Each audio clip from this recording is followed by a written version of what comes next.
Welcome to State Bar of Michigan's On Balance podcast, where we talk about practice management and lawyer wellness for a thriving law practice with your hosts, JoAnn Hathaway and Tish Vincent, here on Legal Talk Network. Take it away, ladies. Hello, and welcome to another edition of the State Bar of Michigan's On Balance podcast on Legal Talk Network. I'm Tish Vincent. And I'm JoAnn Hathaway. We're very pleased to have Ari Kaplan join us today as our podcast guest to talk about standing out in 2021. Ari is a legal industry analyst, principal of Ari Kaplan Advisors, and host of Reinventing Professionals podcast. In addition, Ari has authored 2 books, Reinventing Professional Services, Building Your Business in the Digital Marketplace, and The Opportunity Maker, Strategies for Inspiring Your Legal Career Through Creative Networking and Business Development. So, Ari, would you share some information about yourself with our listeners? Thank you both. Yes, I am a lawyer. I spent nearly 9 years practicing with large law firms in New York City. And during the period that I practiced, I published probably 125 articles. I used to joke with people that I was a lawyer on the side. And so I had this passion for writing. And in 2006, I left the practice of law to become a writer, which at the time, every single person I knew thought that was a dumb idea except for my wife.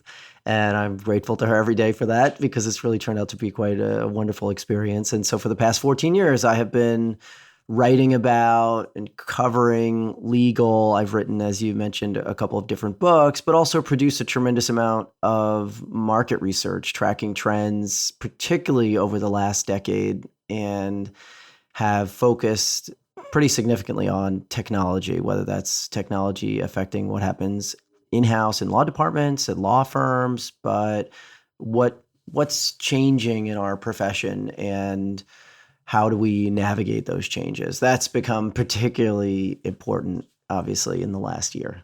What does the research that you produced in 2020 tell us about where legal is headed? Every year, I am lucky to produce a certain number of reports. So at this point, I have to have published somewhere over 40 reports. But in the past year, I was very lucky to produce a report focused on general counsel trends, to interview 77 in-house lawyers during the peak of the pandemic period about gender equity in legal, to interview a cross-section of in-house and law firm lawyers on litigation finance, to speak with law firm finance leaders themselves, CFOs, heads of billing and accounting at law firms of all sizes about law firm economics, to speak to, 31 regulators in 18 countries about the shifting nature of the regulatory environment around the world, particularly during the pandemic. So I was very lucky this year to focus on a range of different groups, but all of my research goes back into legal. Whether I'm speaking to legal administrators or law firm partners or general counsel or chief information security officers, it's all meant to provide guidance that is beneficial to the legal industry as a whole. And I try to understand the industry by pulling together the different pieces and the different constituencies to draw a really clear, complete picture.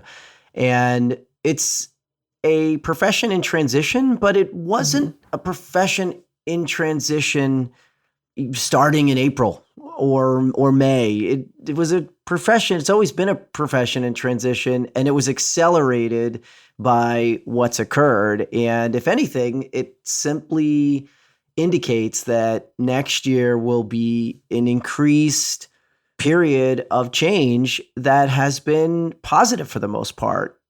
One of the law firm leaders that I spoke to about collections, right?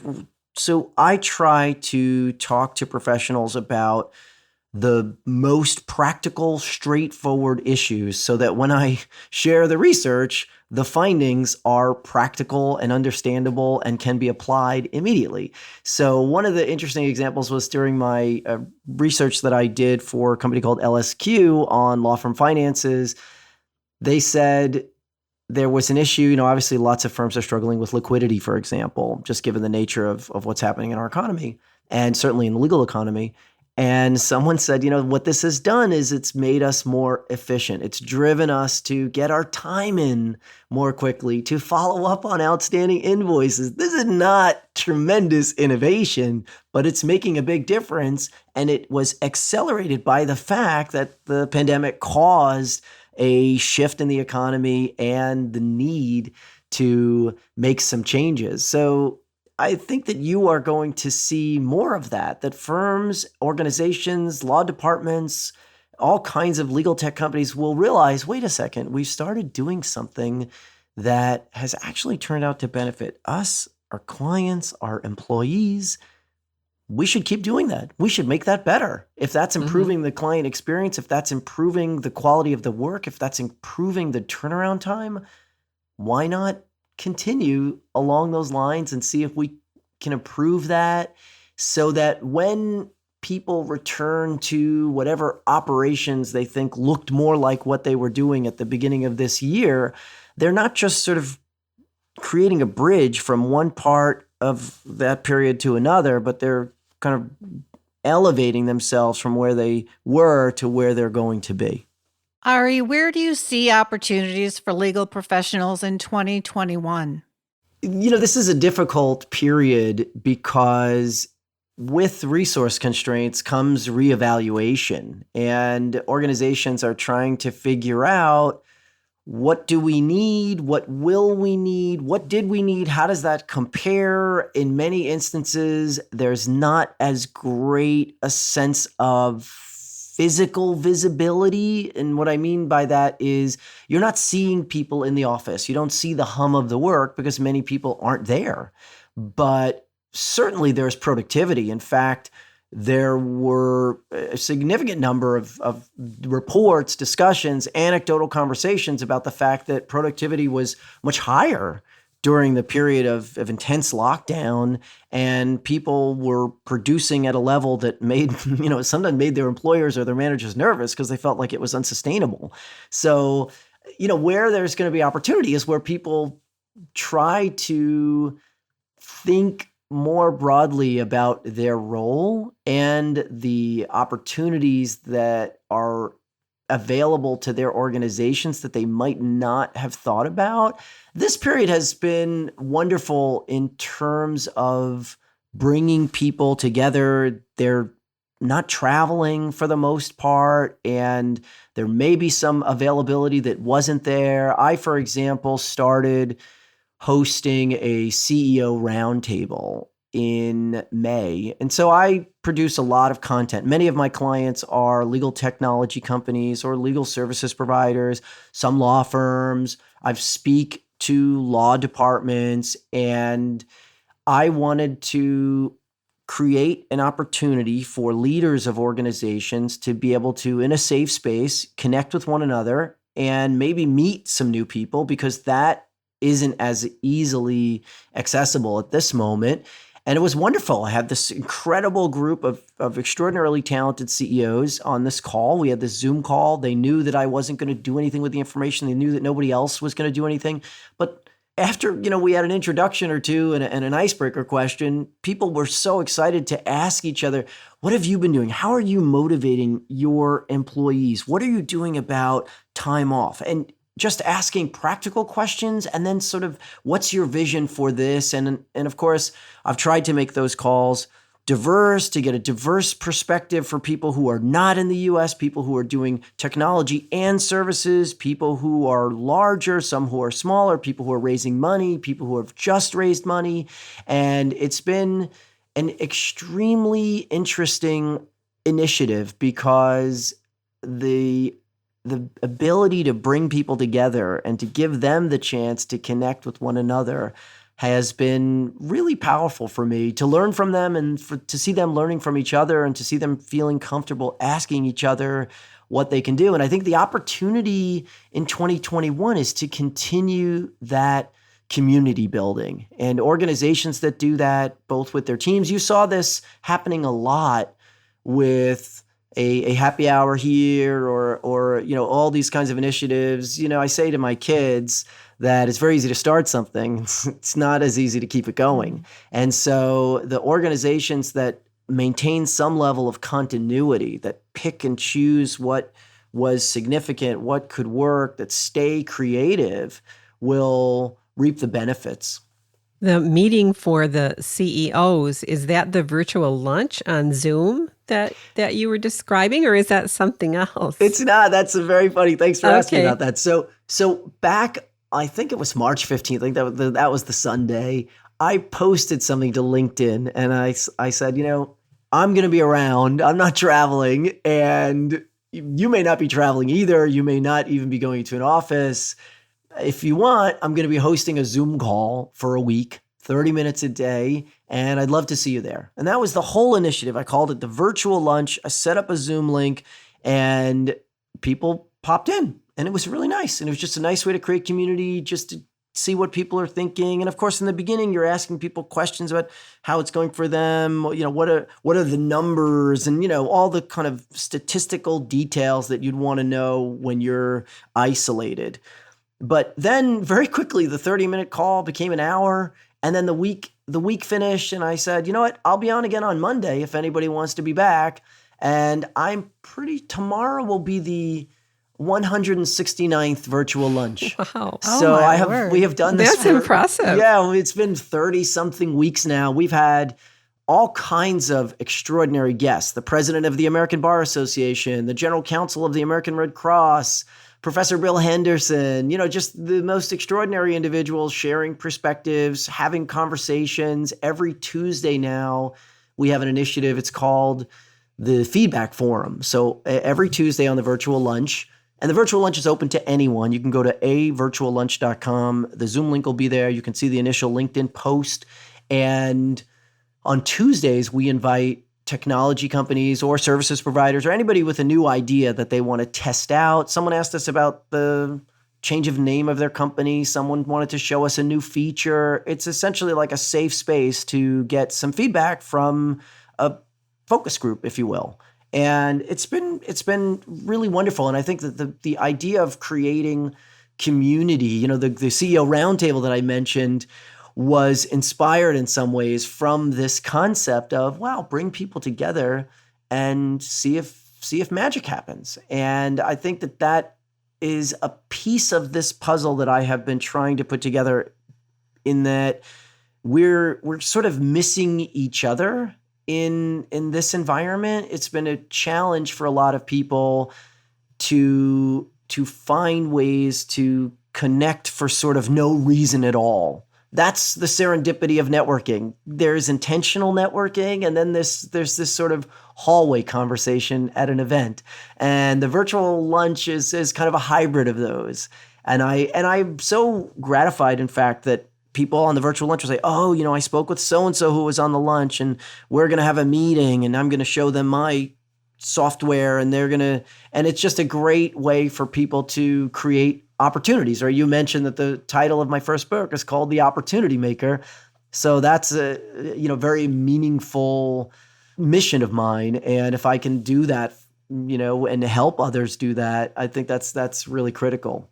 How are lawyers networking? You just talked about networking, but in general, other than your Zoom meetings, how are they networking and engaging in business development while working from home?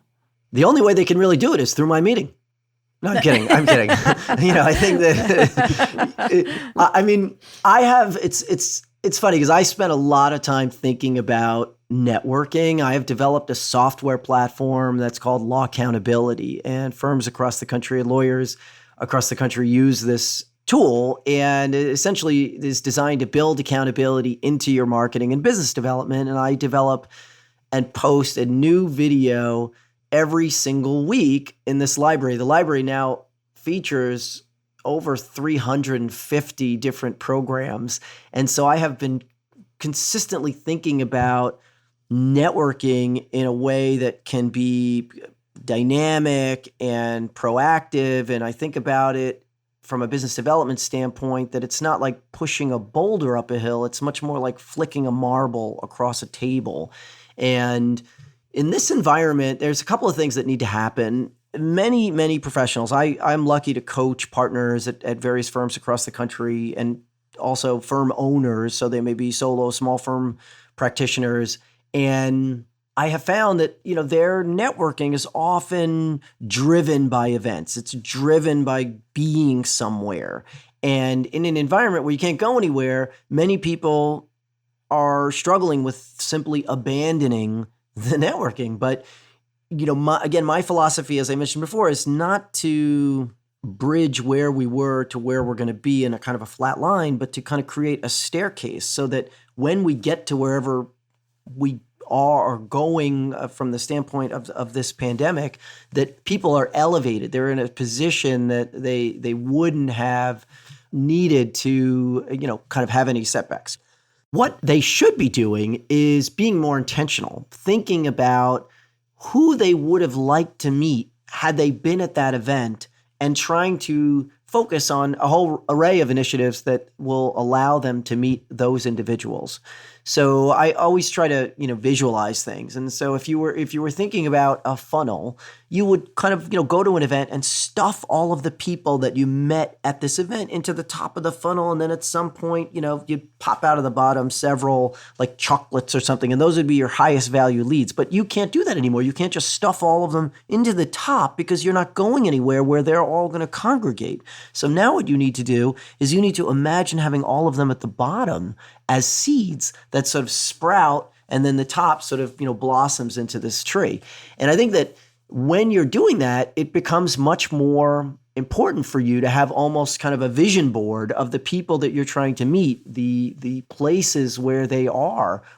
Is there, could you connect them? Could you create your own virtual lunch? Could you create your own CEO roundtable? Are there initiatives that will allow you to bring people together, but intentionally, the people that you like to bring together? I have hosted, for example, several general counsel events where I brought together general counsel in a Zoom discussion, which was meant to, in some ways, serve as a virtual representation of a series of dinners that I had started hosting in 2019, continued into 2020, and even hosted in Frankfurt, Germany. I had this wonderful experience. I was scheduled and was fortunate to deliver the keynote at a conference in Prague on March 11th.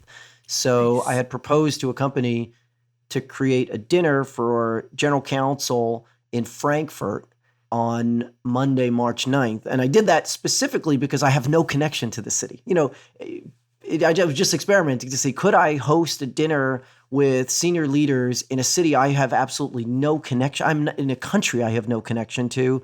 And would the theme of bringing people together, would the theme of allowing them to share knowledge with each other transfer? And what was incredible about this experience was that, a week before, everybody was coming.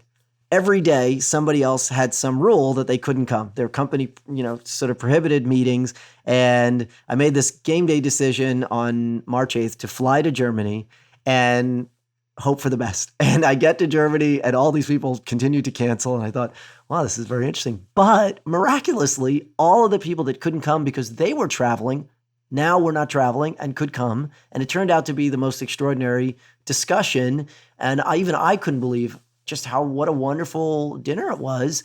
And then I flew to Prague the next day. And it was funny. It felt a little bit like one of those disaster movies where you're driving your car and behind you, the earth is cratering in. You're trying to outrun the earth cratering in. And then, of course, on the 11th that night, the president, I think, gets on TV and says, time to come home. And my wife's like, I was like, I'm coming home. But I think that it's important to recognize that if networking has to change, let's just change with it. Let's adapt. Let's pivot. People still want to get connected. So it's much more a matter of you reaching out with a more intentional reason than simply, hey, and you don't get the benefit of the hey and the handshake in a random event, but you can certainly have a virtual coffee, a virtual lunch and a group gathering that will provide more value than the time people are investing. What changes that you have observed or researched through 2020 do you see are going to have a lasting effect? I have been asking this question, so I will refer people to my podcast, which is reinventingprofessionals.com, because there are much smarter people than me who I have asked questions like that too, that have shared their perspectives, and I'm grateful to them for doing so.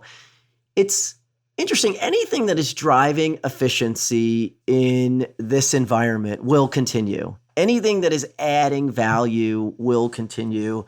I don't think that the dramatic shift to virtual hearings, virtual court, virtual meetings, I don't think that all of a sudden you're going to, they'll get the all clear and everyone's just going to start doing things less efficiently because they can.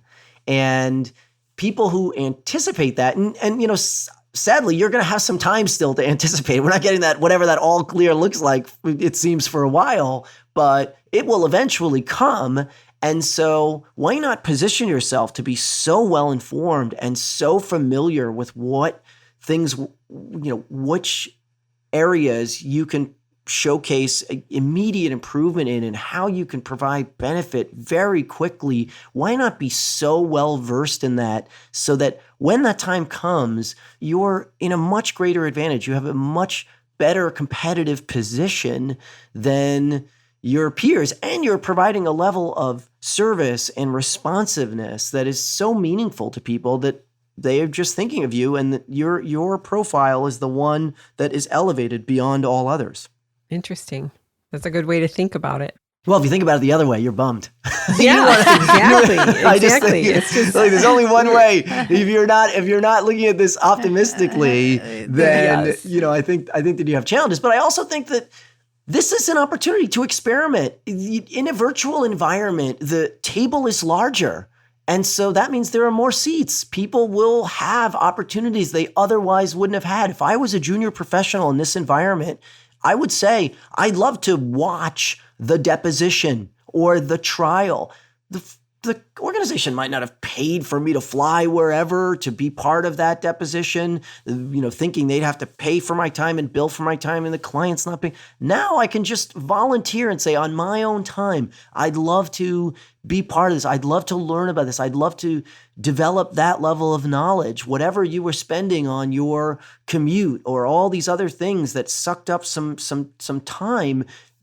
Just repurpose that for something that's going to give you an advantage, that's going to allow you to work together with somebody. Everybody is struggling. People who recognize that there is universal struggle here and can find a way to alleviate that for their peers, for the people with whom they work, their supervisors, their clients. That level of understanding and empathy can really create opportunities that I don't think people would have seen and even imagined a year ago.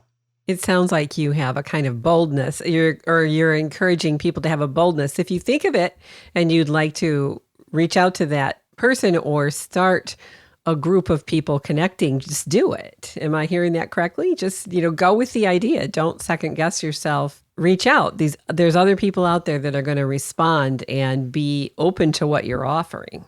I think of it as a bit of an adventure and taking some calculated risks. I'll share with you a very brief story that when I'm a big New York Mets fan. I know that I'm speaking to the folks in Michigan, but I'm a big New York Mets fan, so forgive me.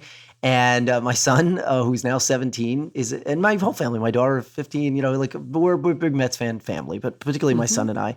And when the Mets were in the World Series in 2015, it was a big deal. I mean, I cut school in 1986 to go to the parade. So I remember that, being in 2015, it was a really big deal. And my son wanted to go to the World Series. And I asked my wife what she thought. And I said, what do you think we can spend on tickets if we were going to go? And she gave us some ridiculously low number.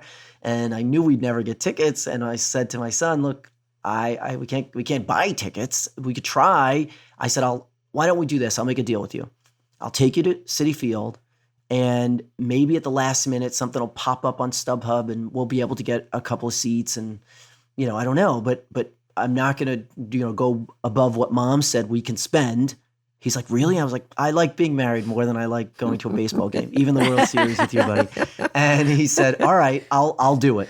And so we go to Citi Field. To his credit, he took the risk with me. We went to Citi Field. We're sitting out there. We're checking and like talking to people and checking, and we don't get tickets. It doesn't happen. We're listening to Billy Joel sing the national anthem. We're outside. Nobody's around. I'm like, oh my gosh, I feel terrible, but it's a lesson that you got to, sometimes you learn a lesson in different ways. And I said to my son, I was like, all right, listen, I think it's time for us to go. It's cold out here. We're not obviously going to be successful tonight. And he said, okay. And we start walking away, and out of nowhere, a man walks up to us and says, are you guys a father and a son? And I said, yeah, we are. It was very odd. And he said, would you like to go to the game? And I said, yes, we would. And he said, here. And he handed us 2 completely free tickets to go to the World Series. Oh, and wonderful. We thought for sure they were not real because they were just, photocopied pieces of paper that he had printed online. And we thanked him and we were smiling, but we were suspect and, there was nobody around. And so we walked to the turnstile and my son's like, what do I do? And I was like, try it. And he tries it, and it worked. And I thought, oh my gosh, this is like some kind of joke. Like there'll only be 1 good ticket. Now my son's going to go to the game, and I have to wait outside for the whole game. So I do it, and of course my ticket works. We can't believe this. We are freaking out, and we're about to run into the stadium. And I stop him, and I look at him. I said, "Listen to me. Do you know why we got these tickets?" And he said, "Yes, because that man gave us tickets." And I was like, no. We got these tickets because we were the only people here. We put ourselves into this path of opportunity and it worked. And he was like, huh. And then we both ran inside. I don't know how deeply that sank in. I will say that the money that we did end up donating the money that we were going to spend on the tickets, and that was another lesson that I tried to teach. But I think that's maybe a little bit longer of a story than I meant to tell. But the point is that it's really important for people to, even in this environment, even where you can't be as proactive publicly, is to, put yourself in a position of trying. I'm fascinated that so many CEOs agree that they will join these roundtables and then show up. It's one thing for someone to say, I'll come, and that's another thing for them to show up. And it's been, just amazing and wonderful. It's just kind of them, but I think, I can only hope that they also get value out of it. And then, that's why I've done 4 of them, and I'm planning to do them pretty much monthly, moving forward. That's wonderful, Ari. Well, it looks like we've come to the end of our show. We'd like to thank our guest today, Ari Kaplan, for a wonderful program. Ari, if our guests would like to follow up with you, how can they reach you? They're welcome to visit my website. It's arikaplanadvisors.com. You mentioned my podcast and some other places, but I'm happy to also share with your listeners some infographics that I have created on branding, public speaking, other kinds of marketing, getting published. So they're welcome to visit my website. You can contact me there, or you can email Ari at arikaplanadvisors.com. And I'm grateful for this opportunity. Thank you so much. Thank you, Ari. This has been another edition of the State Bar of Michigan On Balance podcast. I'm JoAnn Hathaway. And I'm Tish Vincent. Until next time, thank you for listening. Thank you for listening to the State Bar of Michigan On Balance podcast, brought to you by the State Bar of Michigan and produced by the broadcast professionals at Legal Talk Network. If you'd like more information about today's show, please visit LegalTalkNetwork.com. Subscribe via Apple Podcasts and RSS. Find the State Bar of Michigan and Legal Talk Network on Twitter, Facebook, and LinkedIn. Or download Legal Talk Network's free app in Google Play and iTunes. The views expressed by the participants of this program are their own and do not represent the views of, nor are they endorsed by Legal Talk Network or the State Bar of Michigan, or their respective officers, directors, employees, agents, representatives, shareholders, and subsidiaries. None of the content should be considered legal advice. As always, consult a lawyer.